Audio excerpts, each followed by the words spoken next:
ජෛන ක්‍රීඩාවට දක්ෂ ප්‍රියමනාප දරුවෙකි.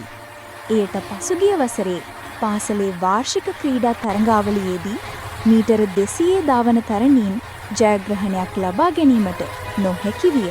ඇය ඒ පිළිබඳව දුකට පත් වූ අතර ඇයගේ මව ඇයව ධෛර්යමත් කරන ලදී. ඇය නැවත පුහුණුවීම් ආරම්භ කළ අතර පුහුණුකරුගේ උපදෙස් නිවැරදිව පිළිපදින ලදී. මෙම වසරේ පැවති වාර්ෂික ක්‍රීඩා උත්සවයේදී මීටර් 200 ඉසව්වෙන් ජයග්‍රහණය ලබාගත් ජයනි තරගාවලියේ දක්ෂතම ක්‍රීඩිකාව ලෙසද.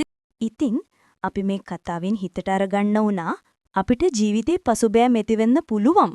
හැබැයි අපියම වැරදි තේරුම් අරගෙන නිවැරදි ක්‍රමශිල්ප භාවිතා කරලා නැවත ජීවිතේ ජය ගන්න ඕන කියන එක. මේ වගේ ලස්සන වීඩියෝ එකක් හැදුවම ඉක්මනට බලන්න, subscribe කරන්නයි, bell icon එක ඔබන්නයි අමතක කරන්න එපා. ඒ වගේම තව කෙනෙක්ට බලන්න share කරන්න.